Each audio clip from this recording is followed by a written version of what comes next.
যারা আমরা জান আর মালকে আল্লাহর কাছে বিক্রি করে দিলাম জান্নাতের বিনিময়ে, সেই জান্নাত কনফার্ম করার জন্য ওয়াকাফ অ্যামেন্ডমেন্ট বিলের বিরোধিতা মুসলমানরা করবে ইনশাআল্লাহ। করবে না করবে না? আচ্ছা, আগামী শুক্রবার মহেশপুরে যখন হবে আমরা যাব।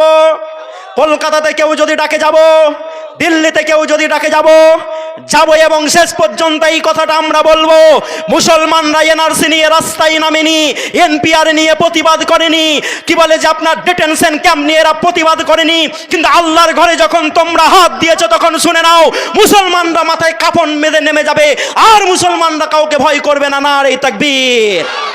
এবং আমি হাবিবুল্লাহ আপনাদেরকে সাহস দিয়ে যাচ্ছি, মরতে দেন না রাফাতে 2 লক্ষ মুসলমানকে, মরতে দেন না ইরাকের মাটিতে 20 লক্ষ মুসলমানকে, কারণ যে বা যারা শহীদের মর্যাদা পেয়ে গেছে তারা তো কামিয়াব হয়ে গেছে, কামিয়াব হয়ে গেছে।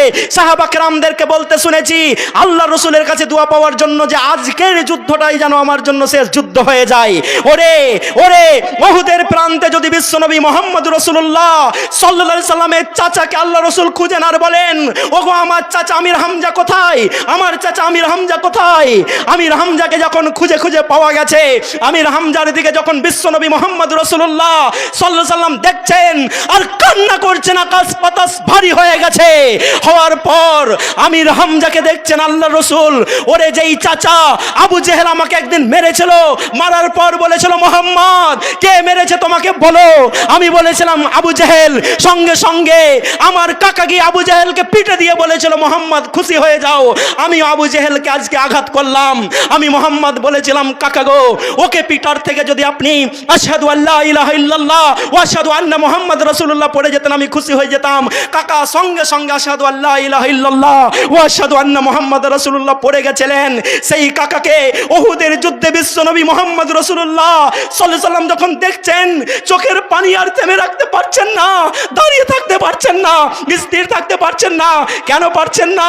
যেই চাচাকে এত ভালোবাসেন, যেই চাচাকে জান্নাতের সার্টিফিকেট দুনিয়ার মাটিতে দেওয়া হয়েছে, সেই চাচার দিকে যখন বিশ্বনবী দেখছেন, আমার চাচার তো চোখ নেই, আমার চাচার তো নাক নেই, আমার চাচার তো কান নেই, আমার চাচার বুকটাকে ফেলে দিয়ে বুকের ভিতর থেকে কলিজাকে আর হাড়কে বার করে হিন্দা দাঁত দিয়ে দিয়ে চিবিয়ে চিবিয়ে খেয়েছে।